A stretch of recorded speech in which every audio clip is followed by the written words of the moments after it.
अज्ञानतिमिरान्धस्य ज्ञानाञ्जनशलाकया चक्षुरुन्मीलितं येन तस्मै श्रीगुरवे नमः।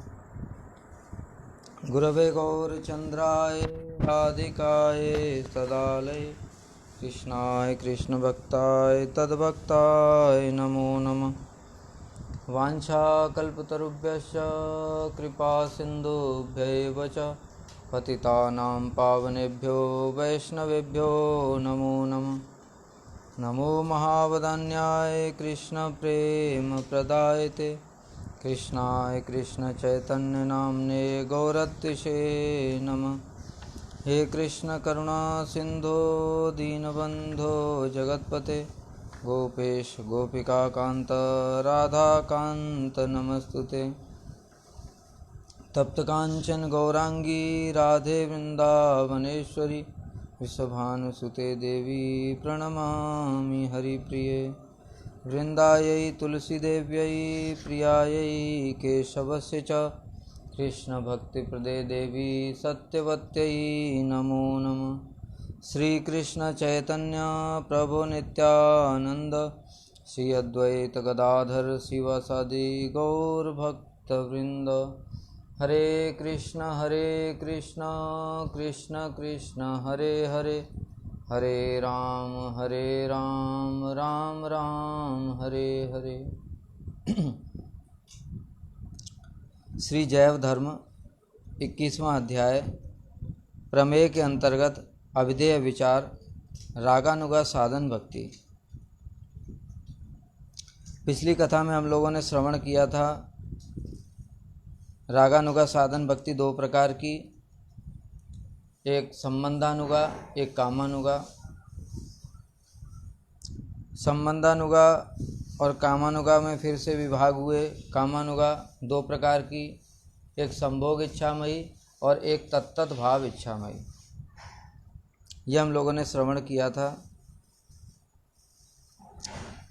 अब प्रश्न है, ब्रजनाथ जी ने प्रश्न पूछा, श्री कृष्ण पुरुष हैं, ब्रज देवियां प्रकृति अर्थात स्त्री हैं, केवल स्त्रियों का ही रागानुगा भक्ति में अधिकार देख रहा हूँ, पुरुषों को यह भाव कैसे हो सकता है? यह प्रश्न उनके मन में क्यों आया? इसलिए आया क्योंकि यहाँ पर जो बताया कि कामानुगा में संभोग इच्छामयी और तत्तत भाव इच्छामयी, तो संभोग इच्छामयी भी गोपियाँ हैं, तत्तत भाव इच्छामयी भी गोपियाँ हैं, तो फिर पुरुषों का कैसे अधिकार होगा? पुरुषों को ये भाव कैसे प्राप्त होगा? इस प्रकार से पूछ रहे हैं बाबा जी। जगत में वर्तमान रहने वाले जीव अपने अपने स्वभाव भेद के अनुसार 5 प्रकार के रसों के आश्रय होते हैं। बता रहे हैं श्रील रूप गोस्वामी पाद जी ने श्री भक्ति रसामृत सिंधु में 5 प्रकार के रसों का वर्णन किया है। शांत रस, दास्य रस, सख्य रस, वात्सल्य रस और मधुर रस। इनमें से दास्य, सख्य, वात्सल्य और मधुर, इन 4 रसों के आश्रय ब्रजवासी जन हैं।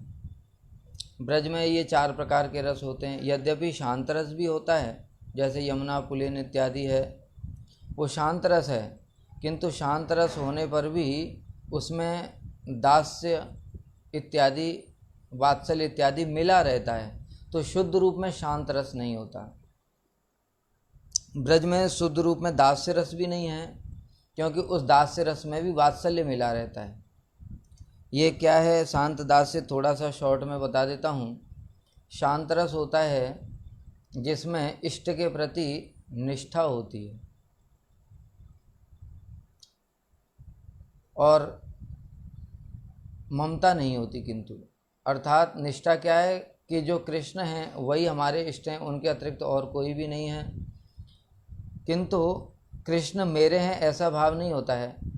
क्या भाव होता है? जैसे कृष्ण मेरे प्रभु हैं वैसे ही कृष्ण सभी के प्रभु हैं। जैसे प्रहलाद महाराज, वो सोचते हैं कि भगवान तो सबके हैं, जैसे मैं भगवान का भजन कर रहा हूँ उसी प्रकार से बाकी सब लोग भी भगवान का भजन कर रहे हैं, इस प्रकार का उनका भाव होता है। दूसरा होता है दास्य रस। दास्य रस में शांत रस का गुण जो होता है निष्ठा, वो तो होता ही है, और अपना एक गुण होता है ममता। ममता नाम से ही पता चला है, ममता, मम माने मेरा, अर्थात कृष्ण मेरे हैं। तो ये जो भाव होता है कि भगवान मेरे हैं, ये भाव आने के साथ ही साथ क्या होता है, सेवा प्रदान हो जाती है। जैसे हनुमान जी हैं, हनुमान जी सोचते हैं राम जी तो मेरे प्रभु हैं, तो जब मेरे प्रभु हैं तो सेवा कौन करेगा, फिर हनुमान जी करेंगे सारी सेवाएं, प्रभु की सारी सेवाएं मेरी हैं। किंतु जो शांत रस वाला है वो सोचता है कि प्रभु तो सबके हैं, जब सबके हैं तो उसका ऐसा अपना कोई विशेष भाव नहीं होता है कि मैं ही सारी सेवा करूँगा, उसको लगता है सारे जगत के लोग ही भगवान की सेवा करेंगे। ममता हो गया। दास रस में शांत रस की निष्ठा और दास रस का अपना एक गुण ममता। सख्य रस, सख्य रस होता है जिसमें शांत रस की निष्ठा होती है, दास रस की ममता होती है, और अपना एक गुण होता है निसंकोच भाव। निसंकोच भाव क्या होता है, जो कृष्ण के सखा इत्यादि हैं वो कृष्ण के साथ में कुश्ती भी लड़ लेते हैं। हनुमान जी राम जी के साथ में कुश्ती नहीं लड़ सकते। जो राम जी के सखा हैं, विभीषण हैं और जो निषाद राज इत्यादि हैं, ये जो भगवान के सखा हैं, उन सखाओं के साथ में राम कुश्ती नहीं लड़ सकते, क्योंकि उनका संकोच भाव है, ऐश्वर्य भाव है। किंतु जो कृष्ण के सखा हैं वो कृष्ण को कुश्ती में हरा भी देते हैं, कृष्ण के कंधे पर भी चढ़ जाते हैं और कृष्ण को अपना जूठा भी खिला देते हैं। लेकिन राम जी के साथ में ऐसा नहीं होगा। तो इस सख्य भाव का एक निसंकोच भाव होता है। उसके बाद वात्सल्य भाव। वात्सल्य रस में क्या होता है, शांत रस की निष्ठा है, दास रस की ममता है, सख्य रस का निसंकोच भाव भी है, और अपना एक गुण होता है पाल्य भाव। अर्थात जो वात्सल्य रस के भक्त हैं वो सोचते हैं कृष्ण हमारे पाल्य हैं और हम उनके पालक हैं। सामान्य रूप से जो ऐश्वर्य भाव के भक्त होते हैं वो क्या सोचते हैं, सब कुछ भगवान सबको पाल रहे हैं, सबके पालक भगवान हैं। किंतु जो वात्सल्य रस के भक्त हैं वो क्या सोचते हैं कि नहीं, कृष्ण को अगर हम खिलाएंगे तभी खाएंगे, नहीं तो रोते रहेंगे। कृष्ण को अगर हम नहलाएंगे तो ही नहाएंगे, नहीं तो ऐसे ही गंदे घूमते रहेंगे। अगर हम उनको कपड़े पहनाएंगे तो ही पहनेंगे, नहीं तो नंगे ही घूमते रहेंगे। इस प्रकार से क्या होता है, जैसे माता पिता का बच्चे के प्रति वात्सल्य भाव होता है, वही वात्सल्य रस। इसके अलावा हो गया मधुर रस।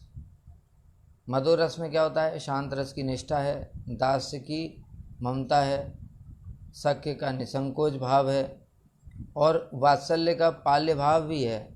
उसके साथ में अपना एक और भाव है उनका गुण, वो है सर्वांग सेवा। अर्थात जो मधुर रस के भक्त होते हैं वो अपने समस्त अंगों के द्वारा कृष्ण की सेवा करते हैं, इसको कहते हैं सर्वांग सेवा। तो प्रत्येक रसी शांत से दास से श्रेष्ठ है, दास से सख्य श्रेष्ठ है, क्योंकि उनमें क्रमशः एक गुण अधिक होता है और पहले वाले गुण जो होते हैं वो भी अधिक मात्रा में होते हैं। जैसे शांत में निष्ठा है तो दास्य में निष्ठा शांत से अधिक होगी, सख्य में निष्ठा भी है, ममता भी है, तो वो जो ममता है सख्य की वो दास्य से अधिक ममता होगी। इसी प्रकार से क्रमशः होता है।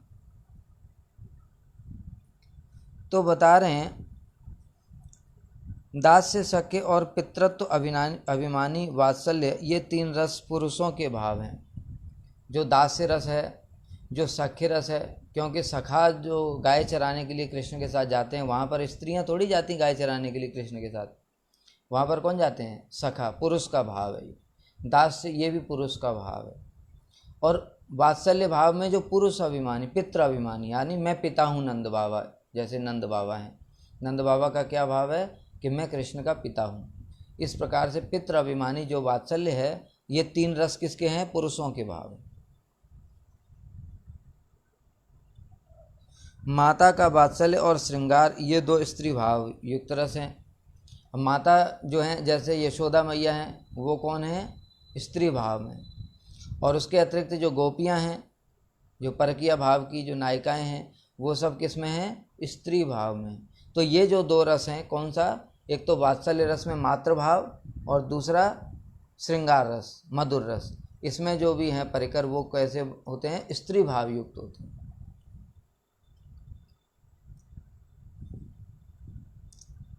जिनका चित्त इन दो रसों द्वारा विभावित होता है वे स्त्री भाव से कृष्ण की सेवा करते हैं।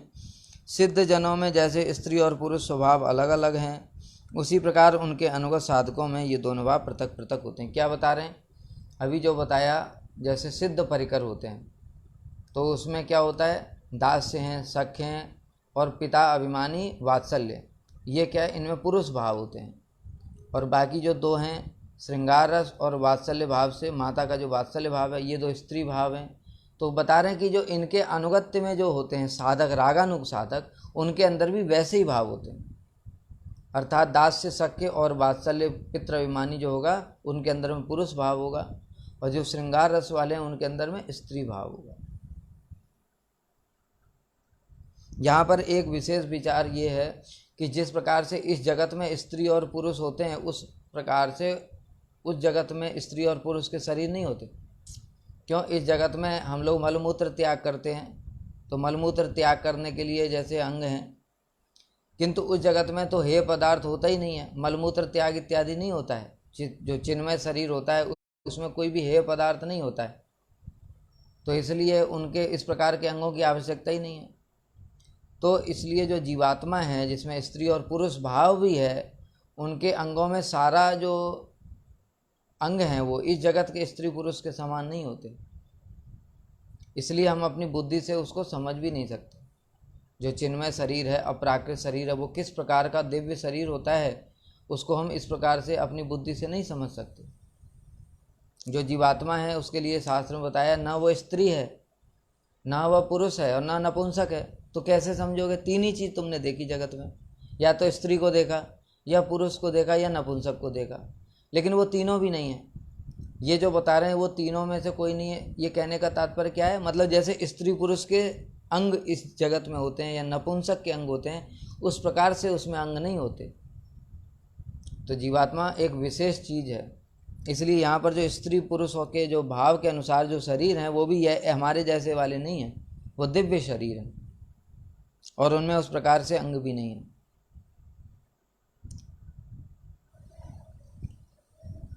अब पूछ रहे हैं पुरुष किस प्रकार से ब्रज देवियों के भाव से साधन करेंगे। यह प्रश्न भी बड़ा महत्वपूर्ण है, क्योंकि इस जगत में देखते हैं जैसे हम पुरुष हैं तो हमारे अंदर स्त्री भाव कैसे आ जाएगा? भाई हमारा तो पुरुष अभिमान है, तो हम क्या स्त्री के प्रति अपनी पत्नी का भाव रखेंगे, लेकिन किसी अन्य पुरुष के प्रति हम पति भाव कैसे रख सकते हैं? क्योंकि हमारा खुद ही अभिमान पुरुष का है। जो स्त्रियां हैं वो पुरुष के प्रति पति का भाव रखती हैं, तो हमारी बुद्धि भी सोचती है कि अरे, तो ये जो पुरुष भाव से कोई फिर श्रृंगार रस के कैसे भजन करेगा? क्योंकि श्रृंगार रस की नायिकाएं जो होती हैं उनका कृष्ण के प्रति क्या भाव होता है? प्रियतम है। हम तो पुरुष देह में हैं, तो हम कैसे समझें कृष्ण हमारे प्रियतम है स्त्री भाव से?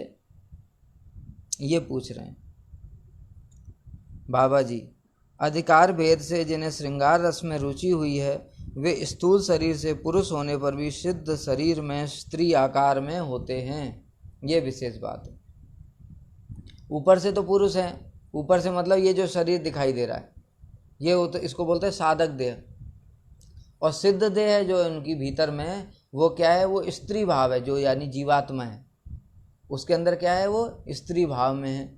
तो साधक रूप से तो वो पुरुष देह में दिखाई दे रहे हैं, तो वैसे ही भजन कर रहे हैं, किंतु सिद्ध देह में वो क्या है? उनका स्वरूप स्त्री का है, इसलिए उनके अंदर में सिद्ध स्वरूप से ये भाव रहता है कि कृष्ण हमारे प्रियतम हैं। इसलिए पुरुष शरीर में भी स्त्री भाव से भजन कर सकते हैं। कहने का तात्पर्य यह हुआ। नहीं तो वो क्या कह रहे थे कि यानी कि पुरुष लोग तो कभी श्रृंगार रस की पूजा ही नहीं कर पाएंगे, ये पूछना चाहते थे।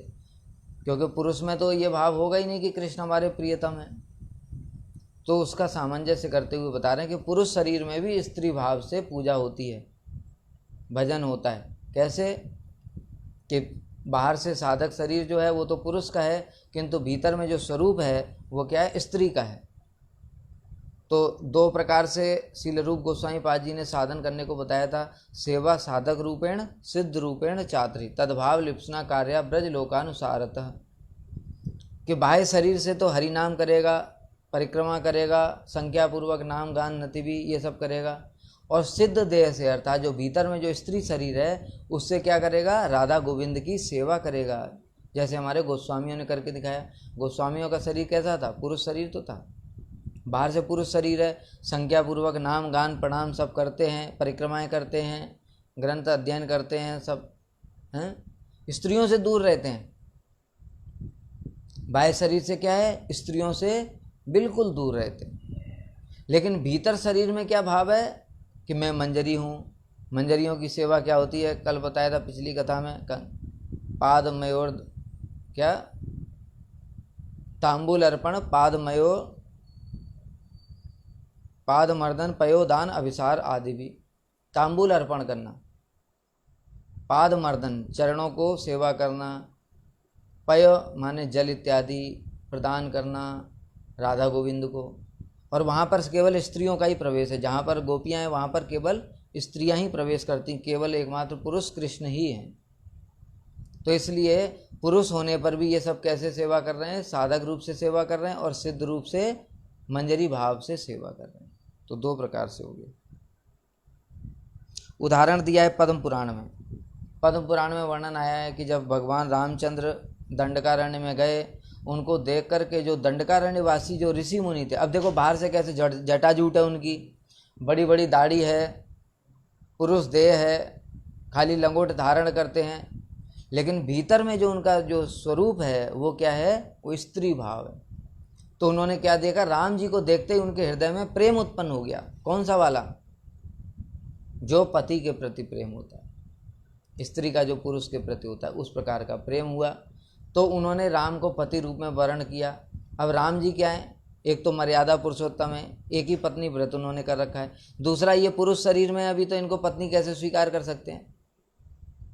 इसलिए भगवान राम ने उनको मन में ही वरदान दे दिया कि चिंता मत करो, अगले जो अवतार होगा कृष्ण अवतार, उन सब में तुम लोग गोपियाँ बनोगी और फिर मैं तुम्हारे साथ में रास लीला इत्यादि करूँगा, तुम्हारी मन की इच्छाओं को पूर्ण करूँगा। तो फिर वो जो दंडकारण्य वासी थे वो क्या बने, फिर वो स्त्री बने, ब्रज की लीला में वो गोपी बने। और गोपी बन करके उन्होंने क्या किया, साधन भजन किया, साधन भजन किया। फिर भगवान ने उनको वरदान दिया और उसके बाद में वो सभी के सभी रास लीला में प्रविष्ट हुए। उन सभी ने गोपी भाव से, गोपी शरीर से कृष्ण के साथ रास किया।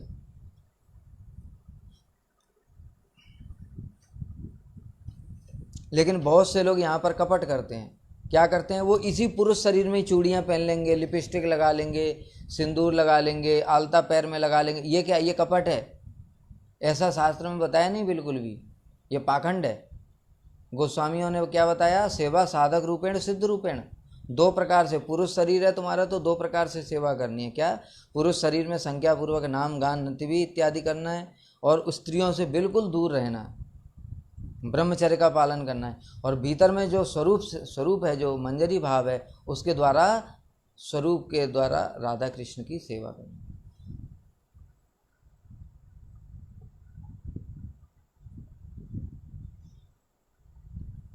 इस प्रकार से वे जो ऋषि मुनि थे वे गोकुल में स्त्रीत्व लाभ कर अर्थात गोपी शरीर में काम रूपा रागमयी भक्ति द्वारा हरि सेवा में प्रवृत्त हुए। यहाँ पर उनकी भक्ति को क्या बताया, काम रूपा। दो प्रकार का बताया ना, संबंध रूपा, काम रूपा।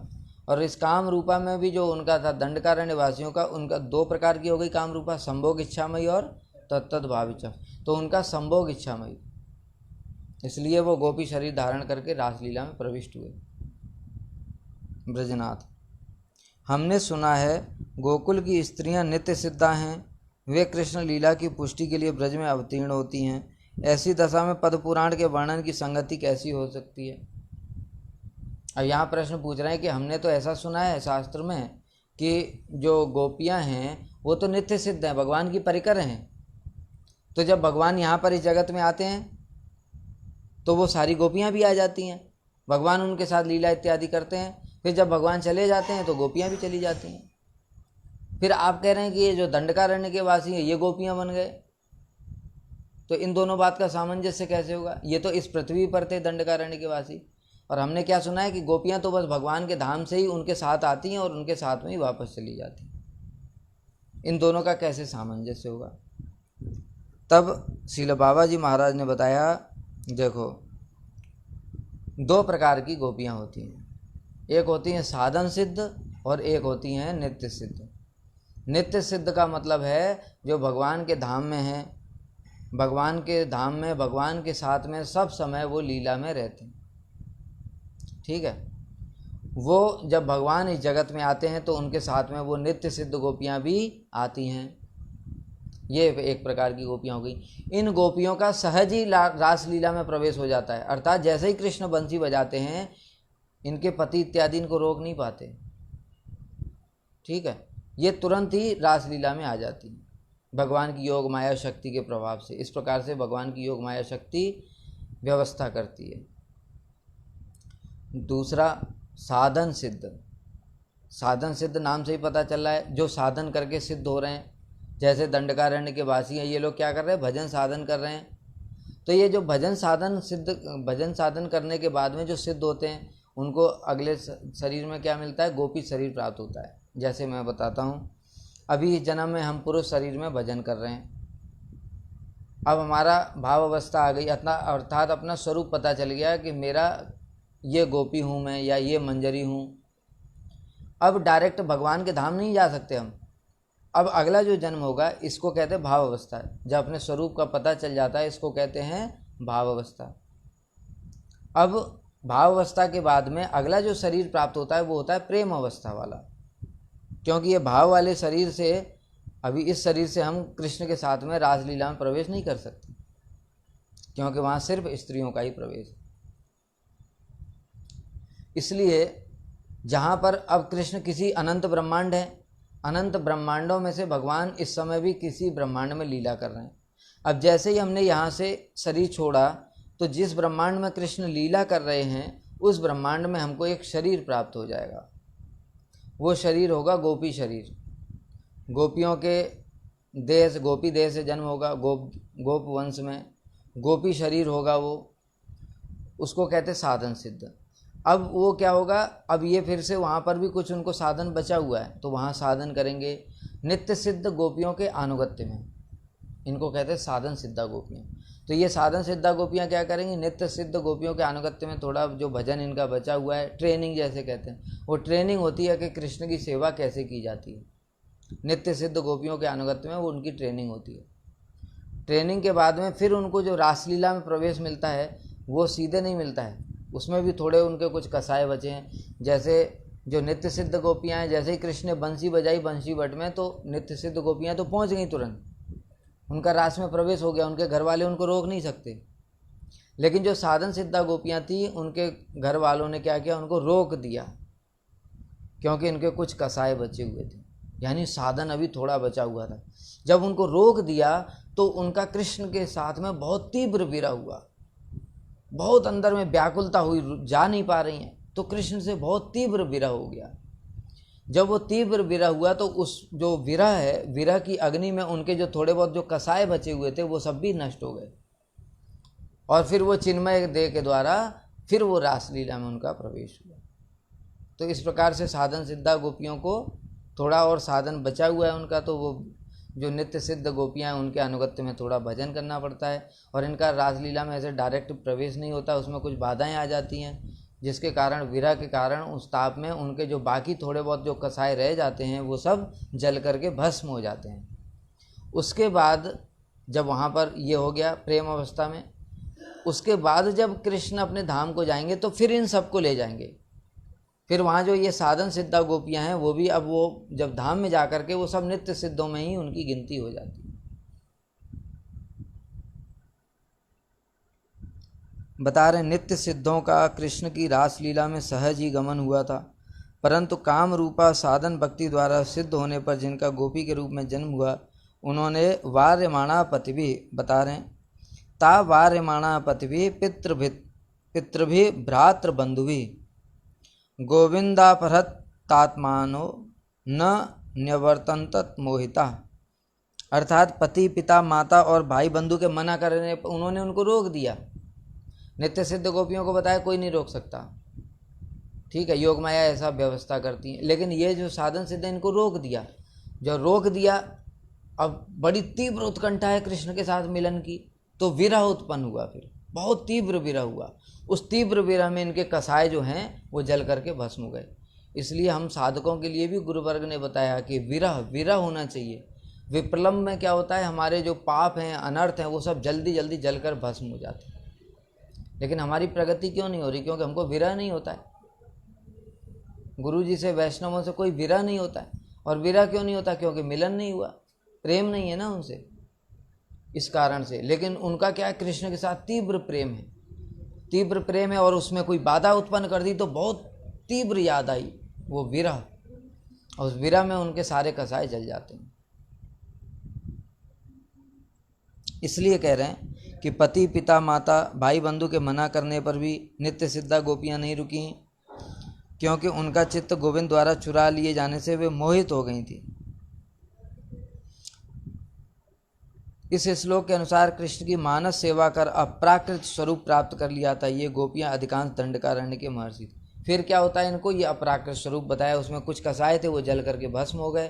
फिर इन्होंने चिन्मय देह प्राप्त कर लिया, उस चिन्मय देह के द्वारा ये फिर वहाँ पर उनका रासलीला में प्रवेश हुआ। तो इस प्रकार से दो प्रकार की गोपियाँ, साधन सिद्ध और नित्य सिद्ध। नित्य सिद्धा गोपियाँ कौन है एवं साधन सिद्धा किन्हें कहा जाता है? अब इनमें अंतर क्या, ये पूछ रहे हैं। देखो, श्रीमती राधा जी कृष्ण की स्वरूप शक्ति हैं। कृष्ण एक ही हैं। जब उनकी लीला विलास की इच्छा होती है तो उनके दाईं ओर से बलदेव प्रभु प्रकट होते हैं और बाईं ओर से राधा रानी प्रकट होती हैं। तो जो राधा रानी है वो कौन है? उनकी स्वरूप शक्ति है, स्वरूप, जो उनके अपने स्वरूप में ही है। राधा कृष्ण प्रणय विकृति हिलादनी शक्ति।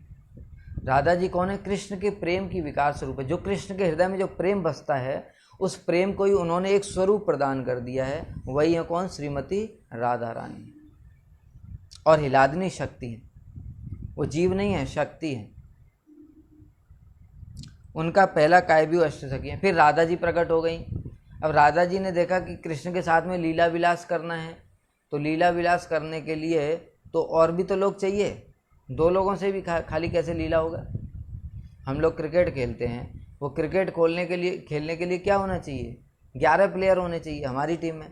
फिर दूसरी टीम भी होनी चाहिए, विपक्ष वाली, 11 प्लेयर उसमें भी होने चाहिए। उससे भी नहीं होगा, विकेट होना चाहिए, बॉल होनी चाहिए, बैट होना चाहिए, उसके बाद में अंपायर भी होना चाहिए। ये इतना सारा चीज़ होगा। फिर ग्राउंड होना चाहिए, तब जा कर के हम एक छोटा सा गेम क्रिकेट खेल पाते हैं। अब कृष्ण सोचो, जो अनंत कोटि ब्रह्मांडों के स्वामी, वो जब कोई खेल खेलते हैं, क्रीड़ा इत्यादि करते हैं, तो उसके लिए कितने सारे उपकरण चाहिए। तो इसलिए जो राधा जी हैं, जो स्वरूप शक्ति हैं उनकी, उन्होंने देखा कि ऐसे तो लीला नहीं होगी, तो इसलिए मुझे विस्तार करना पड़ेगा। तो राधा जी ने क्या किया? अपना विस्तार किया। राधा जी के अंदर में जो एक एक भाव हैं, कैसे? एक संगीत है, एक कला है, एक नृत्य कला है, कला माने पेंटिंग। और इस प्रकार से जो अलग अलग जो राधा जी के हृदय में जो गुण हैं, वो भाव हैं, उन भावों को उन्होंने एक एक स्वरूप प्रदान किया।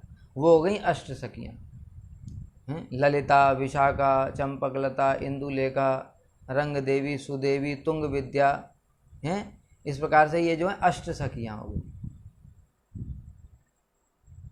सुदेवी,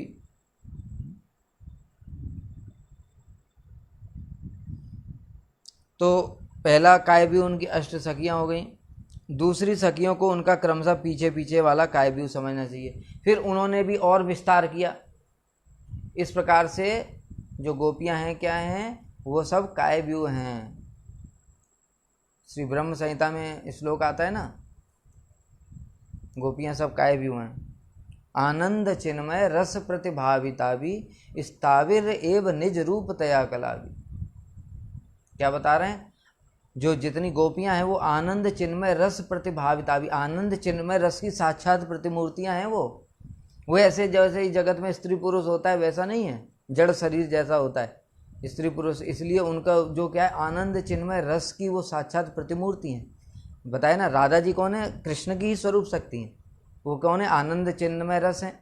और फिर उन्होंने अपने आप को विस्तार किया, तो जो उनका जो विस्तार है वो भी सब आनंद चिन्मय रस है।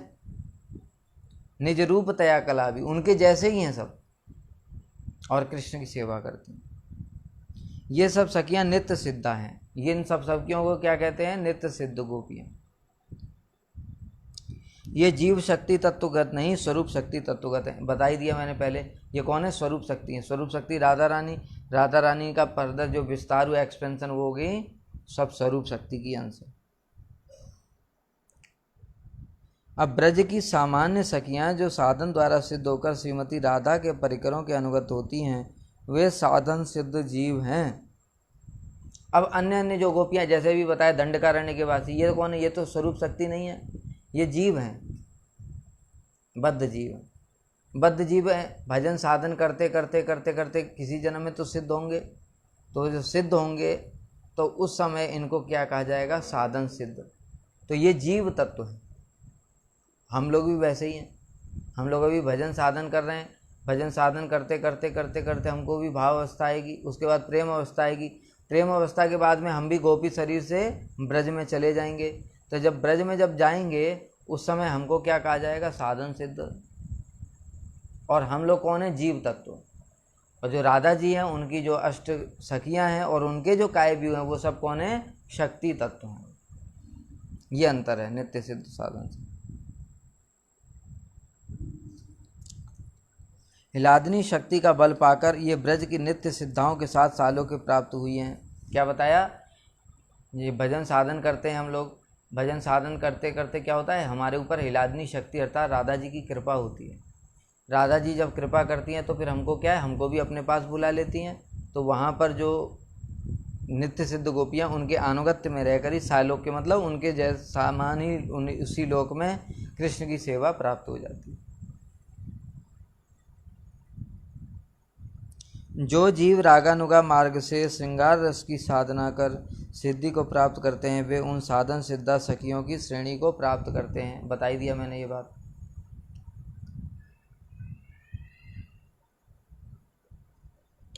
इनमें जो रिरंसा अर्थात कृष्ण के साथ रमण करने की इच्छा से केवल विधि मार्ग में सेवा करती हैं, वे द्वारकापुरी में महसी की श्रेणी लाभ करती हैं।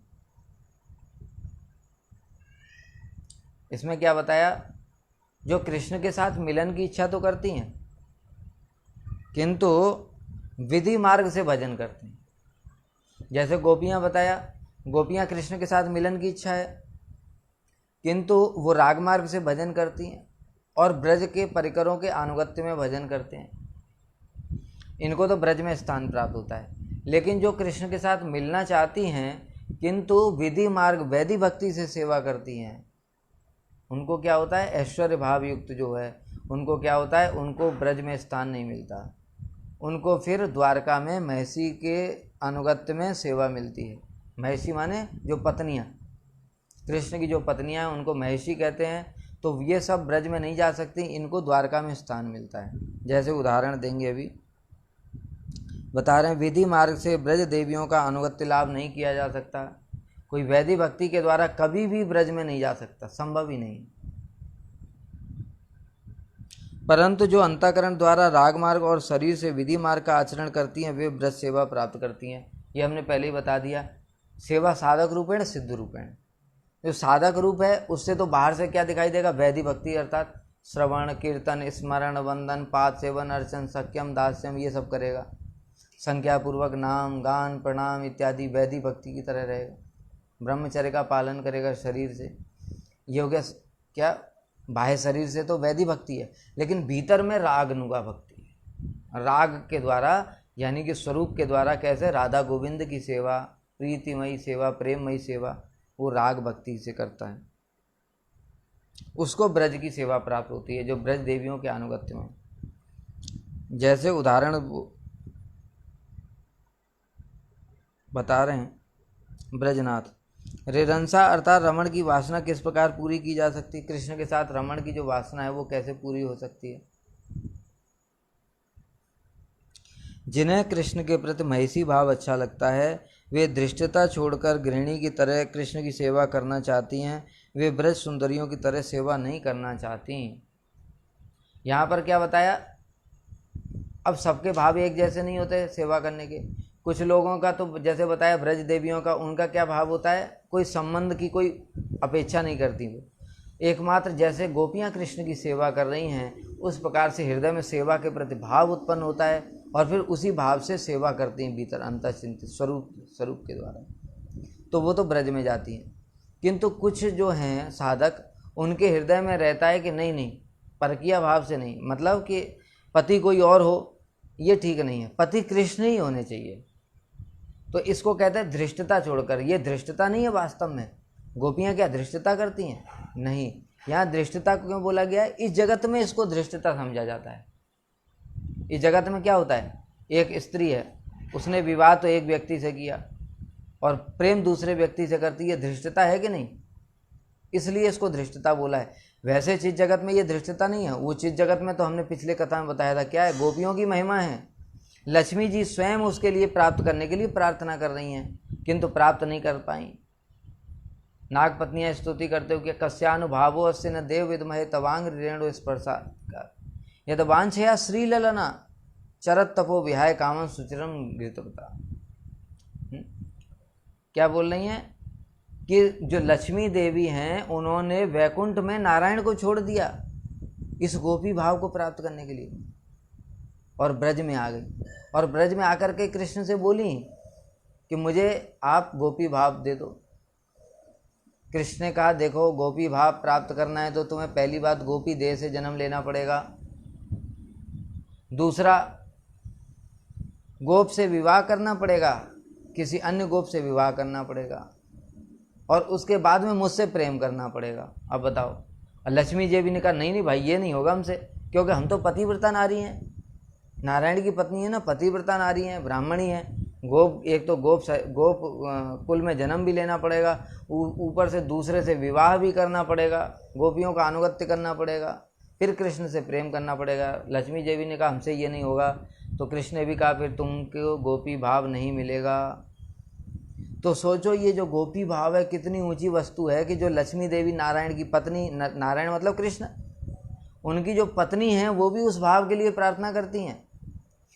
जो द्वारका हैं, बृहद भागवतामृत में वर्णन आया, द्वारका में जो कृष्ण की रानियां हैं 16,108 रानियां, वो देखती हैं कृष्ण रात में सोते सोते रोने लगते हैं, तकिए को ऐसे चिपका लेते हैं, हार लेते, हार आधे ऐसे करके रोने लगते हैं। तो वो सोचती हैं हम 16,108 रानियां इनकी सेवा करती दिन रात, फिर भी ये हमको तो याद कभी नहीं करते, सब समय हार ले लेते, हार आधे, हा विशा के, इस प्रकार से ब्रज देवियों की स्मरण करते हैं, हमारा ब्रज गोपियों का। तो वो सोचती हैं कि ऐसा उनके अंदर क्या है। तो वो जो द्वारका की महिषियाँ हैं, जो पत्नियां हैं, वो भी क्या प्रार्थना करती हैं, ब्रज देवियों की ही प्रार्थना करती हैं। नायम श्री अंगो नितांतरते प्रसाद स्वर्योसिताम नलेन गंधरुचाम कुतो अन्या रासोत्सवे अस्य भुजदंड गृहीत कंठ लब्धा शिशाम या उद्गात ब्रज वल्लभी नाम। कि ये जो कृपा है, कौन सी कृपा है, रास के समय जो कृष्ण ने अपनी बाहों को गोपियों के गले में डाल दिया, ये कृपा तो लक्ष्मी देवी को भी प्राप्त नहीं हुई जो उनके हृदय में वास करती हैं वक्ष स्थल पर। स्वर्ग की अप्सराओं को भी प्राप्त नहीं हुई तो बाकी किसको प्राप्त हो सकती है। तो इसलिए यहाँ जो धृष्टता से क्या समझना पड़ेगा कि इस जगत में इसको धृष्टता कहते हैं, लेकिन उस जगत में क्या है, वो उनकी महान महिमा है। गोपियों की महिमा स्वयं कृष्ण ही गान करते हैं। इसलिए यहाँ पर बता रहे हैं कि जो साधक देह में इस भाव से भजन करते हैं कि नहीं, हमको तो यही अच्छा लगता है कि कृष्ण हमारे पति हों,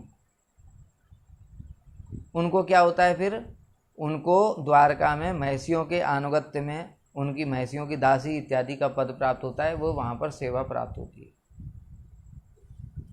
जैसे उदाहरण दिया मीराबाई, यहाँ पर विशेष विचार। मीराबाई देखो ब्रज में रहीं, ब्रज में रहकर उन्होंने कृष्ण को ही भजन किया, लेकिन कृष्ण को पति रूप में प्राप्त करना चाहती हैं, तो ब्रज में कृष्ण कभी पति रूप में प्राप्त नहीं हो सकते। पति कहाँ पर है, वो द्वारका में, इसलिए उनको द्वारका में स्थान प्राप्त हुआ। और दूसरी बात यह, उन्होंने ब्रज गोपियों का अनुगत्य भी नहीं किया। तो गोपी भाव को प्राप्त करने के लिए क्या करना पड़ेगा, ब्रज देवियों का अनुगत्य भी करना पड़ेगा। सिर्फ ब्रज में रहने से ही काम नहीं चलेगा। ब्रज में जो भजन कर रहे हैं, साधन भजन कर रहे हैं, वो तो दास से सख्य वात्सल्य सभी भजन कर रहे हैं। यहाँ तो मायावादी भी हैं, सब हैं, तो उसको क्या ब्रज भाव प्राप्त हो जाएगा क्या? नहीं। ब्रज भाव प्राप्त करने के लिए क्या करना पड़ेगा? गोपी भाव विशेष रूप से गोपियों का अनुगत्य करना पड़ेगा, गोपियों के अनुगत्य में भजन करना पड़ेगा।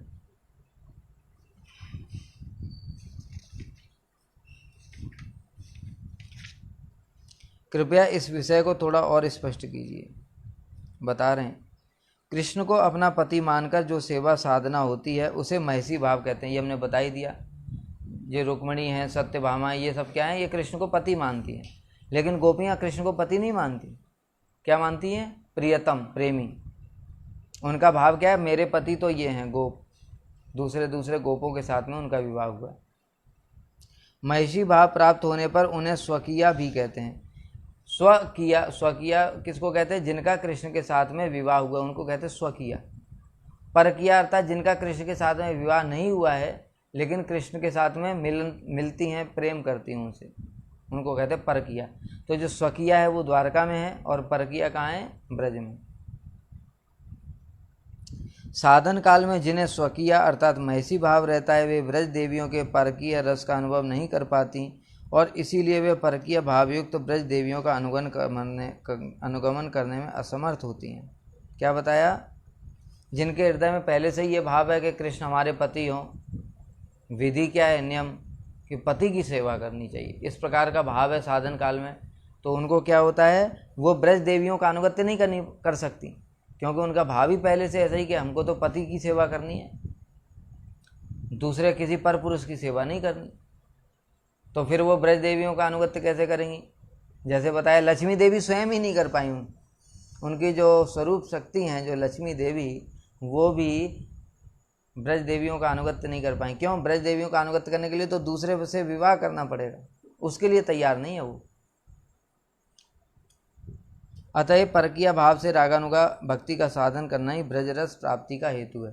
तो ब्रजरस प्राप्त करने के लिए क्या करना पड़ेगा? परकीय भाव होना चाहिए और ब्रजवासियों का अनुगमन, इसी को कहते हैं रागानुगा भक्ति। आपकी कृपा से मैं यहाँ तक तो समझ गया। अब कृपा करके यह बताइए कि काम और प्रेम में क्या भेद है? यदि इनमें कोई भेद नहीं है तो काम रूपा के बदले प्रेम रूपा कहने से क्या नुकसान है?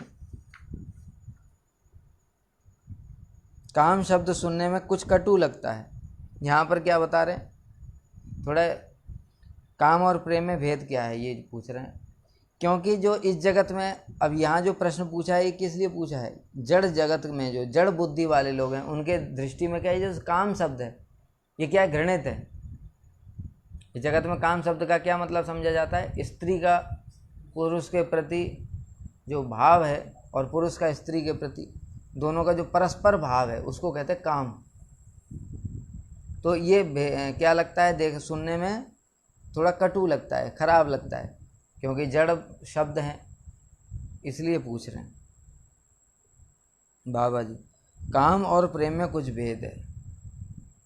अब चित जगत में जाएंगे तो देखेंगे कि जो काम शब्द है इसी की महिमा है, प्रेम से भी अधिक। बता रहे हैं कैसे? प्रेम कहने से उसका संबंध रूपा रागमयी भक्ति से कोई अंतर नहीं रह जाता। प्रेम का अर्थ क्या बताया? संबंध रूपा रागानुगा भक्ति।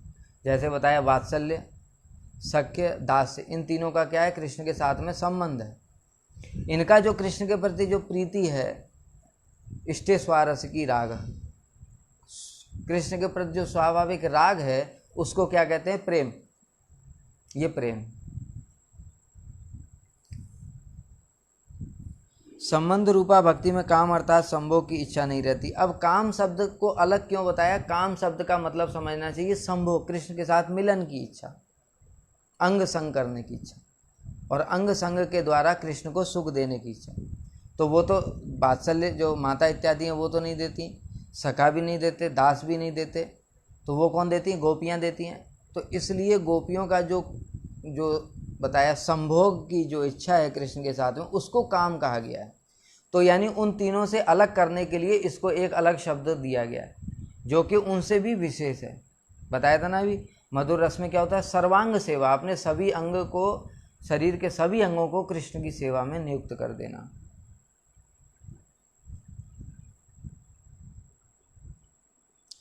तो बता रहे हैं संबंध रूपा भक्ति में तो संभोग की इच्छा नहीं रहती है। संबंध रूपा भक्ति केली तात्पर्यमय भी नहीं होती। जैसे केली रास की क्रीड़ा इत्यादि होती, केली वार्ता हैं, जो मधुर मधुर लीलाएं हैं, ये तो संबंध रूपा में नहीं होती, ये तो किस में होती हैं? काम रूपा में। फिर भी वह प्रेम है। तो संबंध जो है, संबंध वाला जो भक्तों का जो भाव है उसको तो प्रेम कहा गया, और जो गोपियों का जो भाव है जिसमें संभोग की इच्छा है, केली तात्पर्यमयी है, जो अनेक अनेक प्रकार की लीलाएं, जैसे मैंने बताया था जल क्रीड़ा है, रास लीला है और नौका विहार है, ये सब जो लीलाएं हैं ये सब क्या हैं? काम रूपा भक्ति हैं। इनको ही कहा गया है काम। प्रेम में संभोग की इच्छा रूप एक प्रवृत्ति संयुक्त होने पर वह भक्ति काम रूपा कहलाती है। पहले ही मैंने बताया अभी, जैसे वात्सल्य रस, वात्सल्य रस से मधुर रस कैसे बना? वात्सल्य रस में क्या है? शांत की निष्ठा, दास की ममता, सख्य की निसंकोच भाव और अपना एक पाल्य भाव।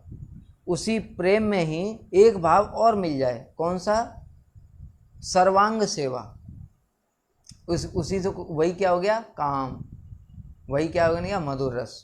तो यहाँ पर यही बता रहे हैं कि देखो प्रेम में, यानी प्रेम मतलब बताया जैसे वात्सल्य तक, सख्य, वात्सल्य, दास, सब प्रेम में संभोग की इच्छा रूप एक प्रवृत्ति और एक्स्ट्रा मिल गई, यानी मधुर रस का एक गुण अपना मिल गया।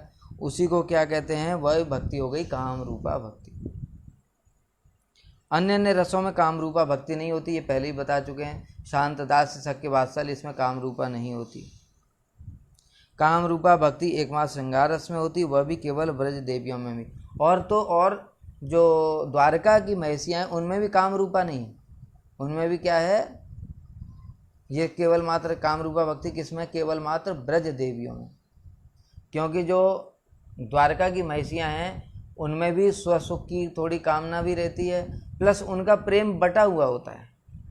जैसे बताया उन सबकी 10-10 संतानें, तो उन संतानों में भी प्रेम बटा हुआ है, संतानों में प्रेम बटा हुआ है, सास ससुर में प्रेम बटा हुआ है। कृष्ण से भी प्रेम करती हैं, लेकिन सास ससुर से भी करती हैं, संतानों से भी प्रेम करती हैं। तो ये प्रेम बटा हुआ है कई जगह पर। लेकिन ब्रज देवियों का सारा प्रेम किसके लिए है? केवल मात्र कृष्ण के लिए, संभोग इच्छा में। तो इसलिए ये जो काम रूपा भक्ति है केवल ब्रज देवियों में है, ये द्वारका की महिषियों में भी नहीं है।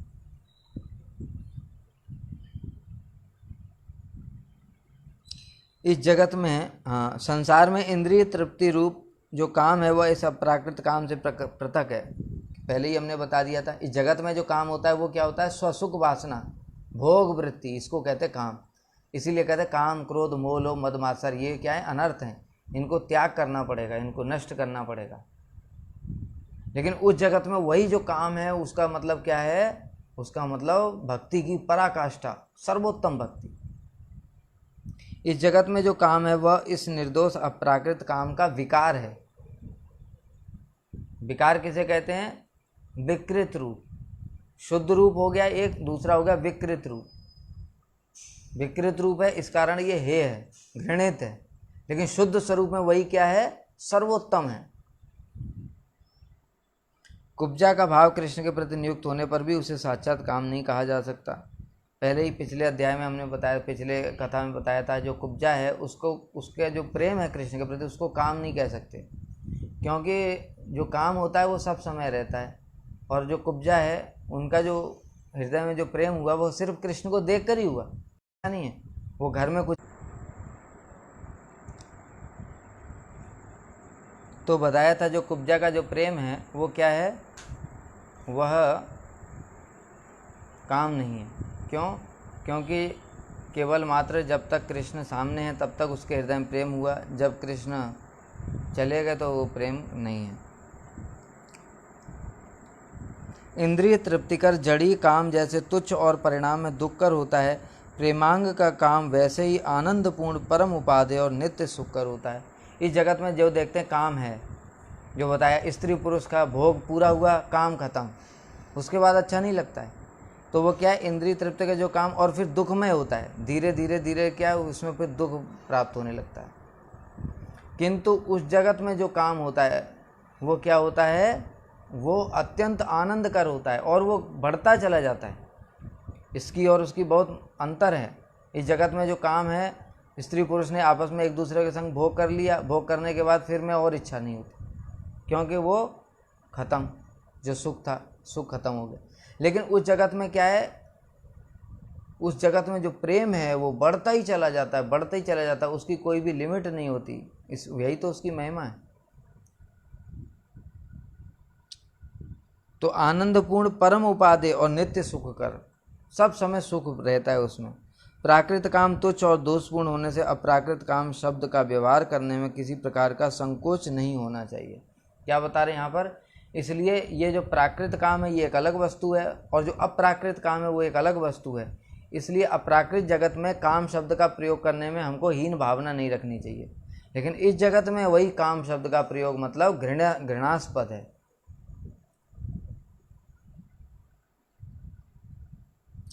अब संबंध रूपा रागानुगा भक्ति की व्याख्या कीजिए। ये तो हमने बता ही दिया था पिछली कथा में ही। संबंध रूपा क्या है, अपने में कृष्ण के माता पिता आदि संबंधों का आरोप करने का नाम संबंधानुगा भक्ति। नंद बाबा यशोदा मैया का भाव क्या है, कृष्ण हमारे पुत्र हैं, हम कृष्ण के माता पिता हैं। जब माता पिता हैं तो पुत्र के ऊपर अधिकार होता है, उसको आदेश भी दे सकते हैं, उसको डांट भी सकते हैं, उसको मार भी सकते हैं। क्यों? क्योंकि संबंध है ना। इस जगत में देखते हैं जब बच्चा गलत काम करता है तो क्या करते हैं माता पिता, डांट लगाते हैं, फिर भी नहीं मानता तो पिटाई भी कर देते हैं। उसी प्रकार से नंद बाबा यशोदा मैया का क्या अभिमान है, कृष्ण हमारी संतान है। अब कृष्ण ने मिट्टी खाई, मिट्टी खाना कोई अच्छी बात है? बच्चे ने देखा देखी किसी को इधर उधर देख करके मिट्टी खा ली तो माँ बाप क्या करते, पहले डांट लगाते हैं। तो मैया यशोदा ने किया, तूने मिट्टी खाई, बता मिट्टी खाई। अभी कृष्ण भयभीत हैं, क्या बोले, तो झूठ बोल दिया, नहीं नहीं मैंने मिट्टी नहीं खाई। तो कह दाऊ तो कह रहा है, बाकी सब बच्चे कह रहे हैं, तो ये सारे बच्चे ना मुझसे जलते हैं, मुझसे पिटवाना चाहते हैं, इसलिए कह रहे हैं। कृष्ण कह रहे हैं ये सब क्या है, मुझसे जलते हैं। अच्छा ये सब जलते हैं, दाऊ तो नहीं जलता है? दाऊ भी तो कह रहा है तूने मिट्टी खाई। अब तो फंस गए कृष्ण, क्या करें बेचारे। इसलिए क्या करें, कुछ कह नहीं पा रहे हैं। तो फिर मैया ने कहा अच्छा बता, मुंह दिखा, मुंह दिखा, मुंह खोल के दिखा, मिट्टी खाई कि नहीं। अब कृष्ण क्या करें बेचारे, फंस गए चारों तरफ से। अब मुंह दिखाएंगे तो उसमें मिट्टी पकड़ी जाएगी, इसलिए उन्होंने डर गए, और अगर मिट्टी पकड़ी गई तो मैया मारेगी, पिटाई लगेगी। तो क्या कृष्ण भयभीत हो गए। भयभीत होकर के उन्होंने क्या किया, अपनी ऐश्वर्य शक्ति को इस याद किया। तो उनकी ऐश्वर्य शक्ति ने क्या करा, जैसे ही मुंह खोला उसमें भगवान के मुख में अनंत ब्रह्मांड प्रकाशित कर दी। मैया यशोदा ने क्या देखा, मुख में अनंत ब्रह्मांड, देवी देवता ब्रह्मा रुद्र शिव सब, और उसके अंदर फिर ब्रह्मांडों के अंदर फिर देख रही वही लीला चल रही है कि कृष्ण मिट्टी खा रहे हैं और मैं डांट रही हूँ और मैं कृष्ण का मुख खोल रही हूँ। इस प्रकार से वही सारी लीला जो अभी यहाँ चल रही है वही ब्रह्मांड में देख रही मुख के अंदर ही। अब तो मैया भयभीत हो गई, अरे लगता है मेरे लल्ला को भूत ने पकड़ लिया, ये सब क्या है। तो कहने का तात्पर्य क्या है, ये बिल्कुल माता पिता की तरह, जैसे माता पिता अपने बच्चे के लिए चिंतित रहते हैं, कुछ गलत ना करे, उसको डांट भी लगाते हैं, पिटाई भी कर देते हैं। माखन चोरी किया, तूने माखन चोरी किया, मटका किसने तोड़ा, मैंने नहीं तोड़ा। किसने तोड़ा, कि तुम जब भाग रही थी तो तुम्हारा जो पैर का कड़वा है वो उसमें मटके में लग गया, टूट गया। माखन किसने खाया, तो बंदरों ने खाया। समझ गए। तो कहते अच्छा बंदर बंधु, बंदरों का तू बंधु है ना, तुझे आज बताती हूँ। पकड़ करके क्या किया, रस्सी से बांध दिया उखल से। तो इस प्रकार से जो मैया यशोदा है उनका क्या भाव है, वात्सल्य भाव है। इसी को कहते हैं संबंधानुगा भक्ति। सखाओं का भी ऐसे ही है। सखा लोग कृष्ण के साथ खेलते हैं, कूदते हैं, झूठा खिलाते हैं, झूठा खा लेते हैं, कभी कृष्ण के पैर भी दबाते हैं, उनकी हवा भी करते हैं, ये सब सेवाएं करते हैं। तो ये सब संबंधानुगा भक्ति, मैं सेवक हूँ, कृष्ण प्रभु हैं, मैं कृष्ण का सखा हूँ, मैं कृष्ण का पिता माता हूँ, ये सब संबंध हैं। संबंधानुगा भक्ति ब्रजवासियों में ही अतिशय निर्मल रूप में होती है। बाकी जगह भी है ये, क्योंकि संबंधानुगा तो वहाँ भी है, कहाँ पर, द्वारका में भी, वहाँ भी माता पिता हैं और भी हैं, लेकिन शुद्ध रूप में अर्थात ऐश्वर्य भाव रहित ये पूर्ण रूप से ब्रज में ही होती है। आगे फिर हम लोग अगली कथा में पाठ करेंगे। वांछाकल्पतरुभ्यश्च कृपा सिन्धुभ्येव च पतितानां पावनेभ्यो वैष्णवेभ्यो नमो नमः।